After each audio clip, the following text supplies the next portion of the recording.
Hello, everybody. I hope you can all hear me well. Welcome to this online session at this year's Translating Europe Forum, I beg your pardon, on all things plain language. Wherever you may be tuning in from, we'd like to thank you very much for getting up early, staying up late, or simply taking the time out of your busy schedules to tune into what promises to be an interesting and informative session. My name is Mark Prescott, and I'm the Commission's Clear Writing Coordinator. I'm delighted to be here with Lodewijk van Noort, President of Plain Language Association International, or PLAIN, and a true plain language pioneer. Lodewijk is a respected figure in the field of plain language and a passionate advocate for clear communication. With extensive experience and expertise, he has played a crucial role in promoting transparent and easily understandable communication in various industries.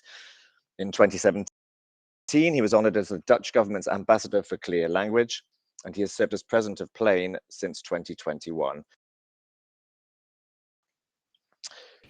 This morning's online session will take the form of a short exchange between the two of us, after which Lodewijk will be happy to take questions from any of you here. So please feel free to put any questions or comments in the chat during our discussion, or raise your hand during the Q&A part of today's discussion. Before we get started, I must warn you that this session will be recorded. So do keep your camera and your microphone off if you prefer not to be seen or heard. In fact, I think all our microphones are muted, but that's just in case you don't want to be seen. Please keep your camera off. Great, so now we can get started. Lodewijk, before we delve more deeply into the subjects at hand, perhaps we could start by asking you to give us a brief outline of what plain does and what you understand as by plain language. Yes, thank you very much. Good morning, everyone. Thank you very much for inviting me to speak on this wonderful conference about translating and plain language. Let me tell you a little more about plain, and I'm going to share my screen with a presentation. And that's here. So PLAIN is an organization run entirely by volunteers. We're a worldwide organization, growing network that includes 48 countries across all continents of the world, except Antarctica at the moment. And we currently have almost 500 members. And 50% of our members come from non-English speaking countries. So we also have a lot of translators in our members. What is plain language? And I'm using the international definition that's also can be found in the recently the recent ISO standard on plain language. A communication is in plain language if its wording, structure, and design are so clear that the intended audience can easily find what they need, understand what they find, and use that information. That's quite a lot. So before we delve deeper in that plain language communication, I want to give you a task. I'm going to show you a task for 30 seconds, and I want you to get out a pen and paper or use your tablet to make a drawing. So let's wait for 10 seconds till everybody has some pen and paper and a drawing, also you, Mark. And here it comes. Draw an icon or sign that says, this is a fireworks-free zone. You have 30 seconds. Time is already started.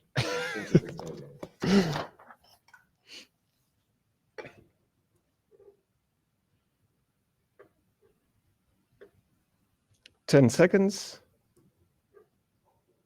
5, 4, 3, 2, 1. Okay, please show me what you draw. I'm gonna,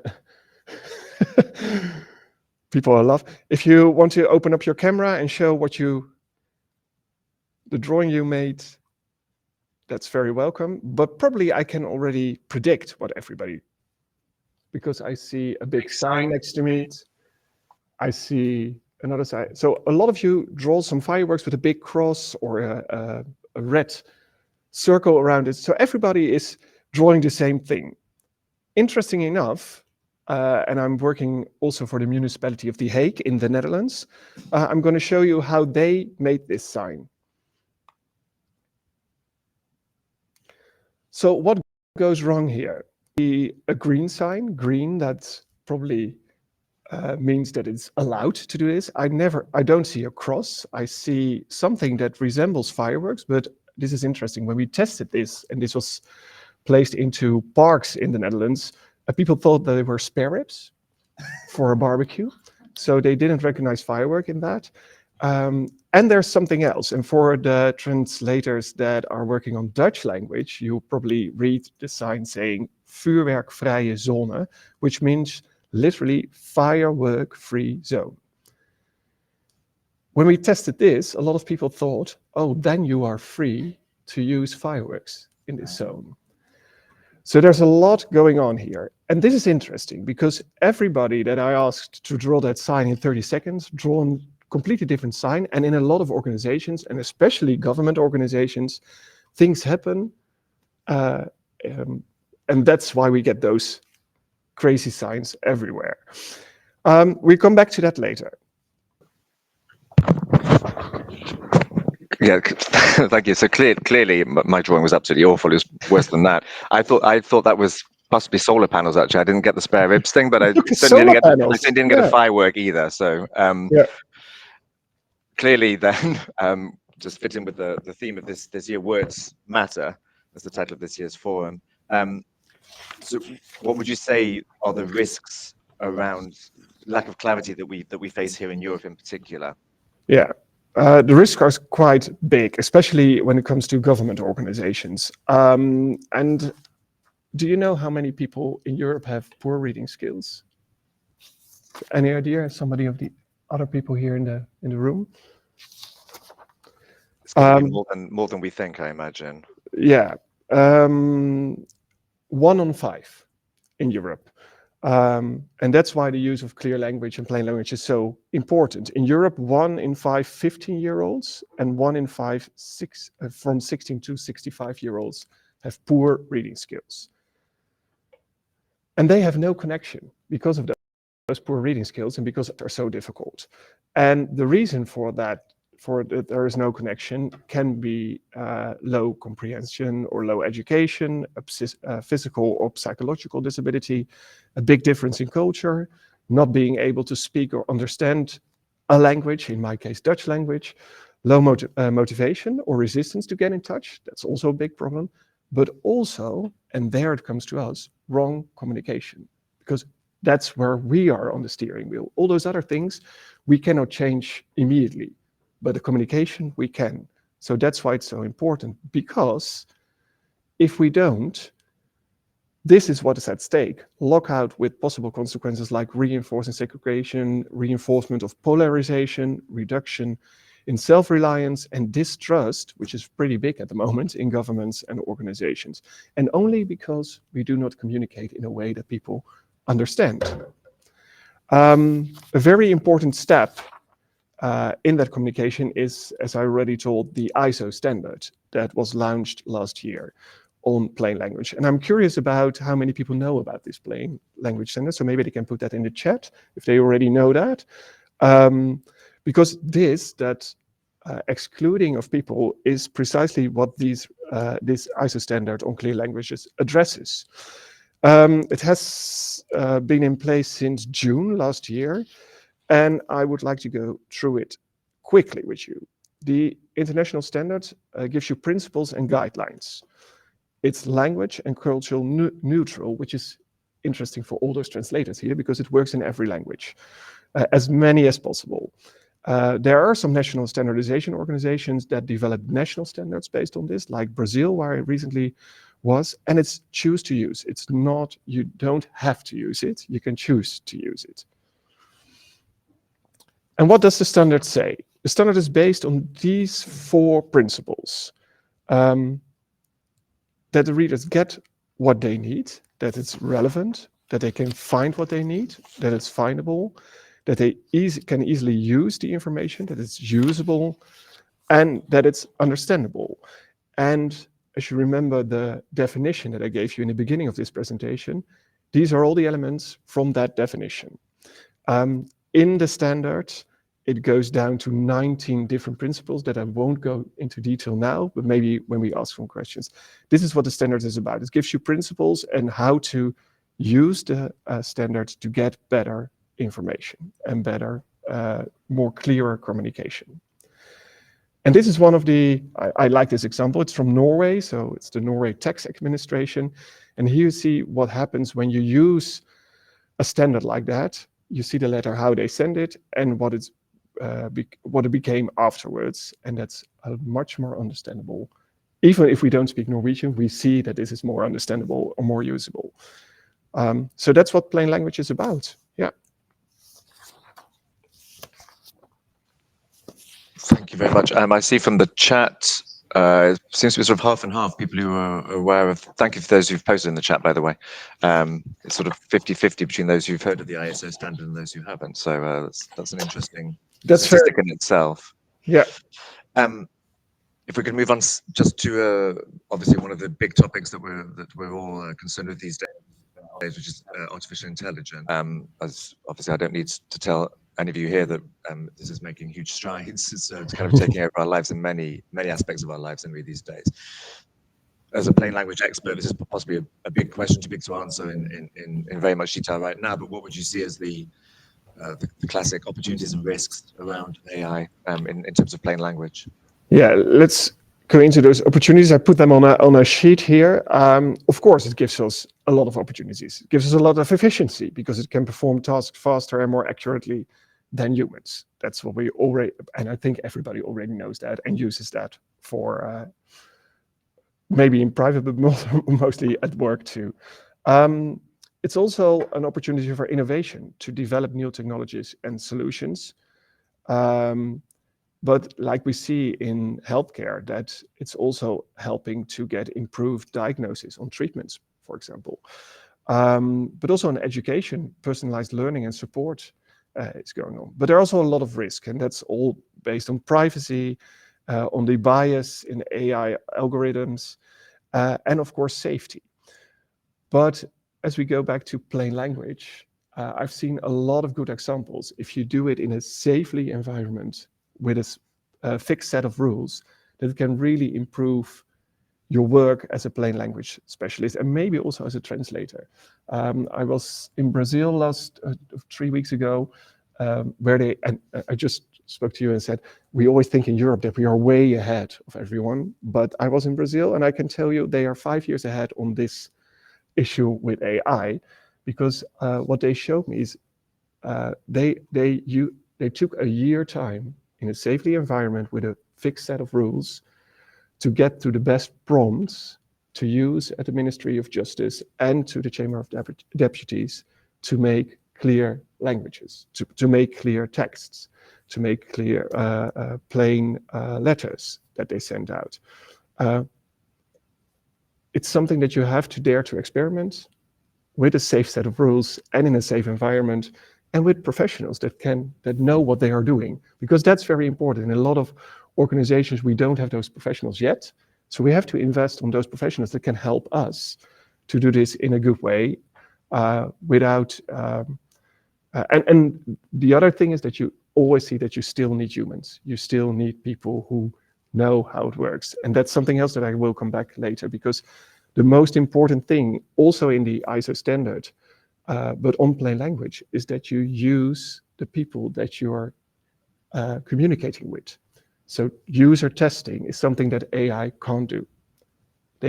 AI can predict a user testing, but it can't do real user testing. And this presentation is called Who Are the Real Experts? The real experts are the people that you're talking to, that you're sending that letter to, that you're communicating with.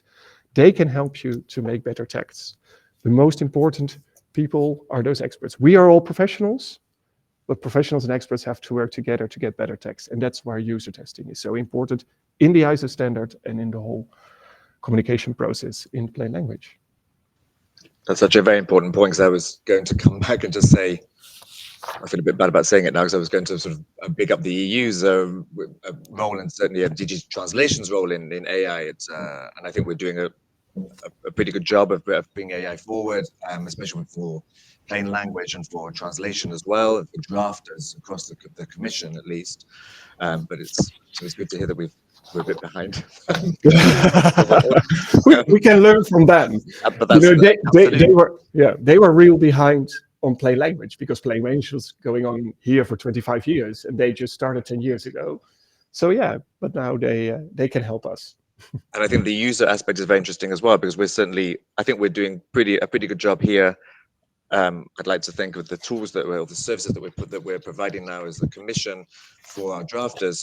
And as you mentioned, it's about helping them to save time, to become more efficient in the way that they draft, and also obviously more accurate, and to be able to draft in plainer, more understandable terms. But maybe the user side of things is something that we can try and look into a bit more. I'm not an expert on AI at the commission, so maybe I'm doing us a disservice, but I think maybe that's certainly something that we need to bear in mind. I think what is very important is that for government organizations and the EU, instead of asking how do we communicate with hard to reach target groups, our starting point should be that no one is hard to reach. It's we who create a government or organization that's difficult to reach, and it's us or we who must dare to change that. So clear communication cannot involve the one-dimensional sending of messages. It must use, like I say, from my communication science background, a reflective model, a reflective communication model. And now we're getting into dark here. So we're working on the lights here. I hope we've been too static, probably. Yeah, there's the lights back on. So what I said is, so when you start talking as a communication scientist, all the lights go out. That's what I'm used to. Nobody wants to listen anymore. Sorry for that. You must use that reflective communication model in which you have a real dialogue with users, test your communication, and be as agile as possible. That's very important. And I also think that the role of the communication professional, the plain language professional, or the translator is to organize that dialogue. You know those people. So organizing that dialogue with the public and develop better communication, that's a real asset of the communication department. And it's way more important than writing from behind your computer. Go out of the office, speak to people, and see what the texts do to your people. So they are the real experts. Use that. And can I ask you then, if we turn to the role of translators, more specifically, and interpreters as well? I don't know if there are any interpreters tuning in today. I hope so. What would you say what role can they play in communicating in plain language? And do you think it's useful for translators and interpreters to have plain language training, for example? I think it's important for everyone in the world to have a plain language training, so also for translators. But this is an interesting question. And before this session, I just asked some of our members who are translators, what do you say is the role? And this is what they said. Let's go. They said everyone has a role, like I said. So also translators have a role in plain language. It's something, and I thought this was really nice to hear, that you can apply to everything, not just your work. It's useful everywhere. So it's not only useful, but most of all, it's a mindset. And this is, I think, important for translators and interpreters. You can use the techniques to make text more readable, but always within your framework, of course, because I know you have frameworks, and I know it's difficult sometimes to change the words or change the sentences, but you can use other techniques like structure-wise, like how you present it. I show you the example of the Norway tax administration. You can still translate that, but put it in a different way and have that discussion. You have a great role in communication. Maybe you have the most important role here in the EU. When you are translating, you're such a big player in that whole communication process. And I think your input must be respected. And if you have the training to translate into plain language, that's clearly an asset. But you can be maybe too focused on the original text and recognize then that you will not always be able to influence everything, such as the structure maybe of a document or some wording, but there are things you can influence. And this is the one I like the most. Dare to experiment. Just try to do it. Have that discussion in your field with the person who wrote the original text. Because without experimenting, without daring, we will never get there. So yeah. That's also, I think, a very important point. That's certainly at the editing unit where I work. We try and talk to drafters as much as we can to get an understanding of where they're coming from as well. I had a quick question. You've already covered the structure and design, which I think is a very important issue now as well. How you lay out, and that Norwegian document was a very key example of how you can do a good job of giving people less text to read or just to make a document clearer to follow. But I also had I've completely lost my question now. But, oh yeah, I have a question actually on audio. Yeah. I was talking to somebody actually yesterday. You mentioned the Netherlands. There's a broadcast on one of the channels in what's supposed to be sort of clearer audio. I think it's for a news broadcast. Yeah. And I was wondering if you had any thoughts about that. My understanding is it's a sort of slightly shorter program that doesn't necessarily cover all of the same topics. Do you think it's I don't know, I don't want to necessarily critique the program itself, but what do you think of the approach? Is it something that's worth pursuing, or is it perhaps not such a great... It's difficult. No, it's not a difficult question, but the answer is difficult. Because, in my opinion, as president of Plain Language, I would say, because this is it's every day at 4 o'clock, there's a news broadcast on the public Dutch broadcasting channel, the first channel, the biggest channel, and it's in plain language. So it's the news in plain language, and it's on television. So it's not audio, it's televised. And I think it's 10 minutes. In my opinion, the normal news should be in plain language, of course. So the normal news should be available and understandable for everyone. But having said that, and knowing that in the Netherlands, for example, 2.5 million people are illiterate, it's very important that you know that and that you do something for them. So yeah, that's why I say that the answer is difficult.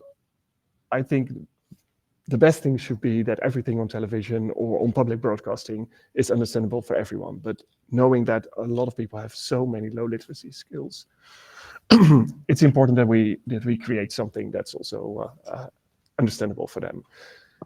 As long as it's not, if you respect them in the same way. So not respect them like they are small children. Not talking down to them. And that's sometimes very difficult for organizations. So yeah. And as you point out, I suppose the fact that you have to have a program like that is a kind of admission that the main program that where you're actually that's actually what you're saying. It's not up to scratch. So yeah, it's a kind of admission of guilt before you even start. Yeah. It's a bit of a strange concept in a way.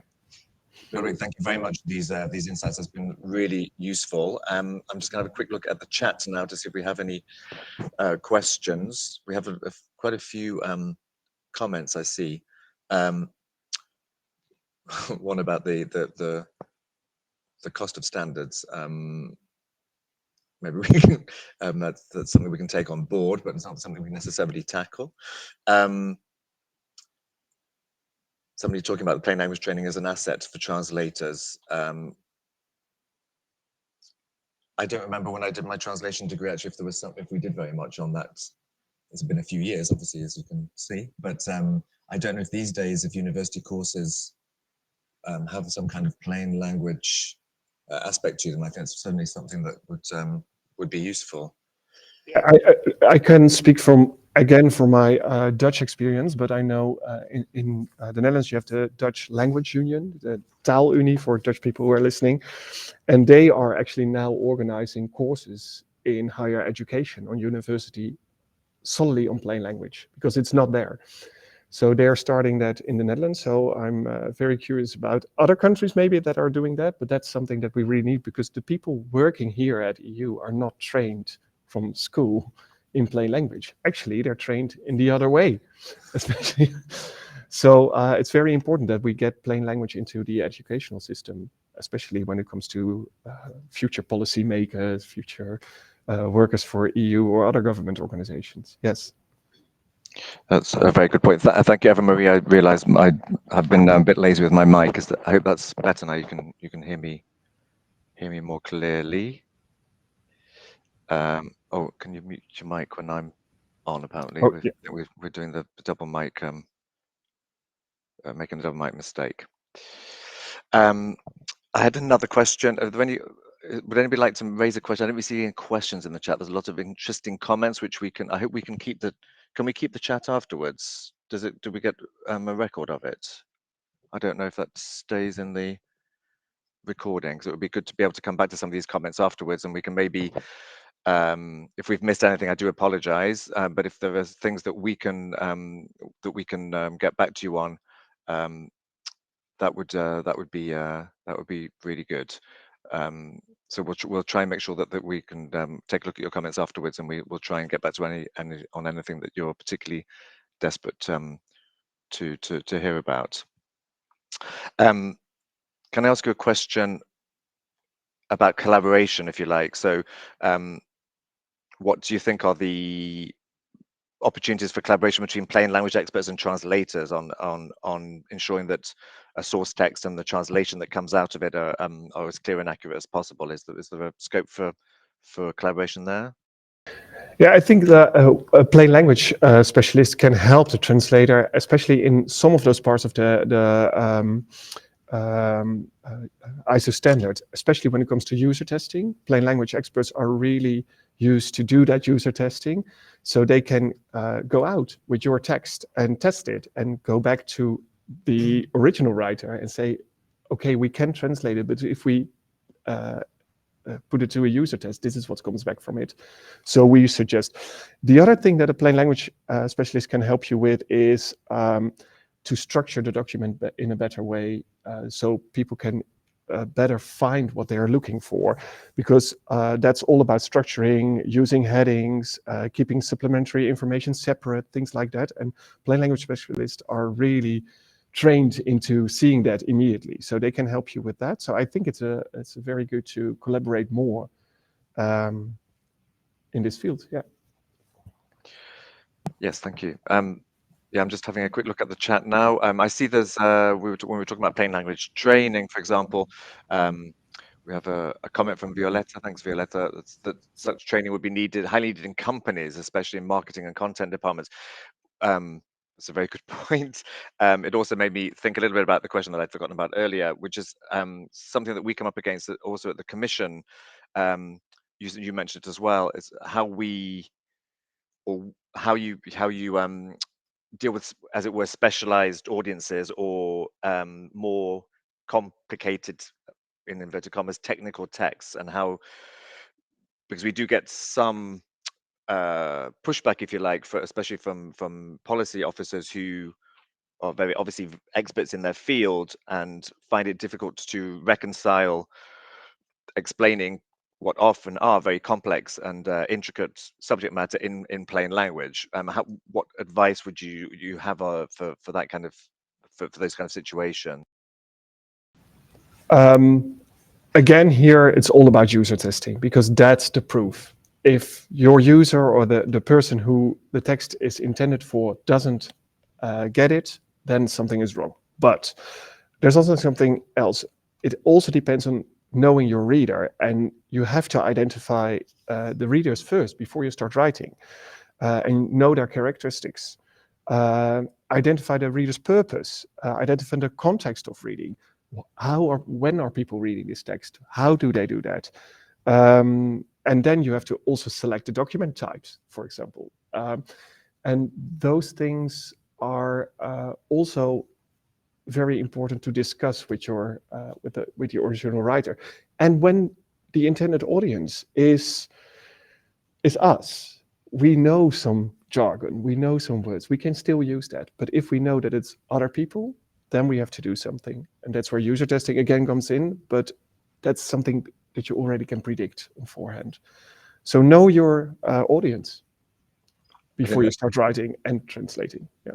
Yeah, I think you've hit the nail on the head. That's our number one rule. It's when we give training sessions to our colleagues at the Commission, the first thing is to think before you write, and to focus on your reader, on your audience. That's makes perfect.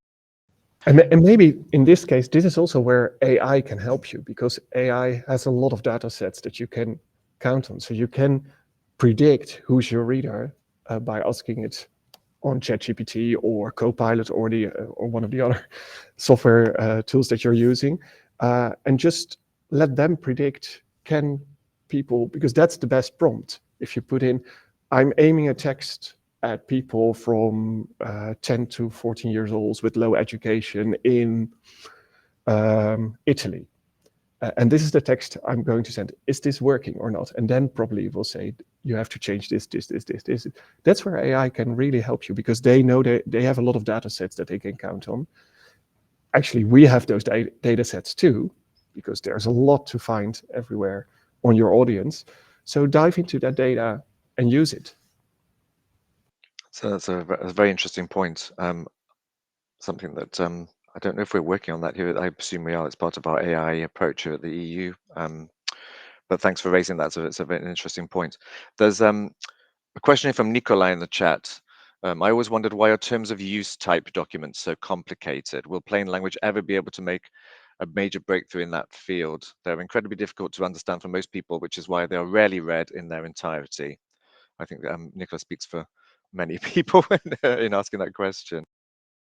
I'm asking myself the same question for 25 years now. So I don't have the answer. Let's hope we do it. I think what's needed is a shift in how we think on how communication works in organizations like this. Because a lot of these organizations still think communication is sending a text or something from a sender to a receiver, and then we have communicated. But that's a model of more than 50 years old. That's not how communication works. And we don't have the time to dive into how communication works now, but it's more like a network. But that starts with creating a new vision on communication in organizations like the EU, like the Dutch government, like all those governments, but also big organizations, because it starts there. And when decision makers don't understand the working of communication in that way, they will never change that. So this is I think maybe this is the biggest task for the communication department in your organization. Be more like a consultant on this subject than just producing text. Tell this story. Yes, there's a silver lining. Thank you for your comments. It says that terms and conditions in banks, for example, are changing. There are some examples, so maybe it's not all doom and gloom, which is good to hear. There's also another question here. You mentioned 50 years, and there's a question from Murray. In the long run, like 50 or 100 years hence, would you think that using plain language could have a negative effect on the language itself? It's an interesting question. That's a very interesting question that I can't answer, but I'm going to ask that to one of our specialists on that, and I'll get back to that. What I always say in the Netherlands is, as long as we, like I said, as long as we don't treat our audience as little children, that's where it goes wrong. As we don't do that, then it goes well. But I don't think it has a bad influence on language itself. And still, we need.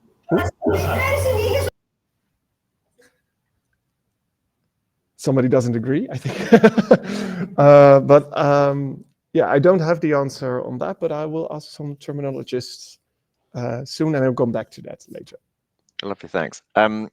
We need to wrap up quite soon, I'm afraid, but there's some really interesting comments in the chat, which we will get back to. I see that we'll be able to save the chat, so we'll have a look at these comments in more detail, I promise, and we'll get back to you with some of your comments if you've asked us to do so. One last quick question, if I may. It's probably not an answer that you can give very quickly either, but I was thinking also about the ethical considerations about rewriting original text for clarity. Is that so they might impact the meaning or the intent that the original drafter had? how would you, do you think there are ethical considerations around that? And if so, how should they be handled? Yeah, there are, and this is a big discussion we have everywhere on every conference. This is the discussion, and again, and maybe it's getting boring now. It comes back to that user testing, because if you don't test your text, I think that's not ethical. So the only ethical thing to do is to know your audience, test your text with your audience, and then have that discussion um, about the text itself.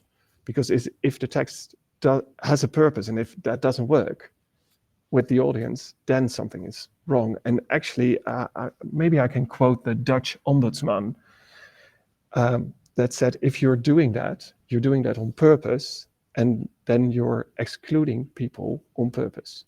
And that's not ethical. So that's a very good, End of quote. very nice quote to end on. I think unless anybody has a burning question, I think we can wrap up. Let me just thank Lodewijk once again for a really interesting, for some very interesting insights. You've certainly triggered lots of comments in the chat. So we're, as I say, third time, we will have a look at those and get back to you with any if there are any burning issues that need to be addressed.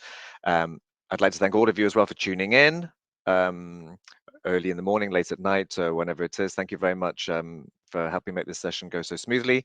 And that's it from us. And I hope you enjoy the rest of this year's Translating Europe Forum. So thanks very much to everybody. Thank you very much. Bye-bye.